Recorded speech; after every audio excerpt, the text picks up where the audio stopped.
Assalamualaikum warahmatullahi wabarakatuh. Selamat sore kepada dosen pengampu Ibu Dr. Sri Sulistyorini, MPD. Pada kesempatan kali ini, saya Agneta Putri Cahyati dengan NIM 14014412282 akan mempresentasikan hasil belajar saya mengenai pesawat sederhana. Dalam ilmu fisika, semua alat yang dapat membantu pekerjaan manusia disebut dengan pesawat. Maka itu, dalam ilmu fisika juga dikenal pesawat sederhana. Jadi, dalam ilmu fisika, istilah tersebut tidak merujuk pada burung besi yang terbang di angkasa berkat bantuan mesin. Lantas, apa itu pesawat sederhana? Merujuk laman sumber belajar Kemendikbud, pengertian dari pesawat sederhana adalah alat bantu yang dapat memudahkan pekerjaan manusia dan susunannya sederhana. Jenis-jenis pesawat sederhana yaitu ada tuas atau pengukit, lalu ada katrol, bidang miring, dan terakhir roda berporos. Saya akan menjelaskan mengenai tuas atau pengukit. Tuas atau pengungkit adalah alat yang dipakai untuk membantu memudahkan pekerjaan, seperti memindahkan benda berat. Tuas dapat berupa batang kayu, bambu, atau besi. Penggunaan tuas memerlukan penumpu yang bisa berupa batu atau benda keras lainnya. Pada tuas, bagian untuk meletakkan beban disebut titik beban. Bagian yang diberi penumpu disebut titik penumpu, dan bagian tempat kita memberi gaya disebut titik kuasa. Jarak antara titik beban dengan titik penumpu disebut dengan lengan beban atau LB. Jarak antara titik kuasa dan titik tumpu disebut dengan lengan kuasa atau LK. Tuas sendiri dibagi menjadi 3 bentuk, yaitu tuas golongan pertama, tuas golongan kedua, dan tuas golongan ketiga. Pada tuas golongan pertama, penumpu terletak di antara kuasa dan beban. Contohnya adalah gunting, catut, dan tang. Pada tuas golongan kedua, beban terletak di antara kuasa dan penumpu. Contoh dari tuas ini adalah pembuka tutup botol dan gerobak dorong. Lalu pada tuas golongan ketiga, kuasa berada di antara penumpu dan beban. Contohnya adalah lengan kita, tangan kita. Selanjutnya saya akan menjelaskan mengenai katrol. Jenis pesawat sederhana yang kedua adalah katrol. Katrol pada prinsipnya adalah roda yang memiliki sumbu.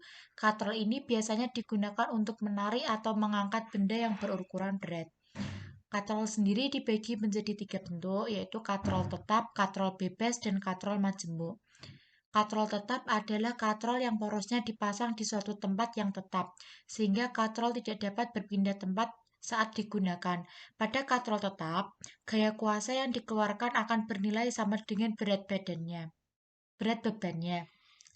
Katrol tetap biasanya sering kamu temukan pada tiang bendera dan sumur timba.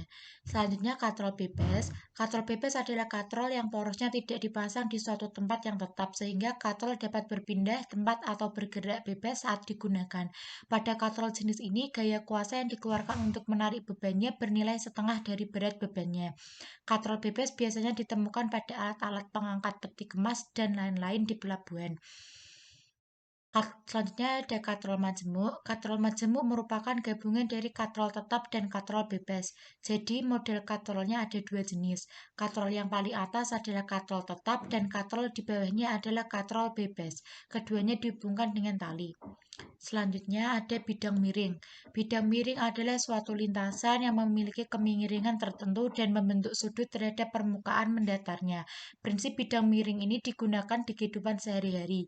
Contohnya pada pembuatan tangga yang bertingkat-tingkat atau berkelok-kelok. Pembuatan jalan yang meliuk-liuk di daerah pegunungan. Selain itu, prinsip bidang miring juga banyak diterapkan di berbagai alat dapur dan perkakas seperti pisau, kapak, paku, alat pahat, kayu, cutter, ulir pada sekrup, ujung pada obeng, dan sebagainya. Selanjutnya yang terakhir adalah roda berporos. Roda berporos adalah roda yang dihubungkan dengan sebuah poros yang dapat berputar bersama. Nah, pada prinsip roda poros terdapat di bagian titik jari-jari roda. Prinsip pesawat sederhana roda berporos diterapkan pada alat seperti setir mobil dan kapal, roda kendaraan, dan gerinda. Selanjutnya saya akan memperlihatkan rumus-rumus pesawat sederhana. Di sini ada rumus tuas, W kali LB sama dengan F kali LK. Selanjutnya ada juga rumus bidang miring. F sama dengan W kali H per S. F yaitu gaya yang diberikan, lalu W adalah berat benda, H adalah tinggi bidang miring, dan S adalah panjang bidang miring. Selanjutnya di sini ada rumus untuk katrol, ada katrol tetap, katrol bebas, dan katrol majemuk. Itulah tadi presentasi dari saya, kurang lebihnya mohon maaf. Terima kasih. Wassalamualaikum warahmatullahi wabarakatuh.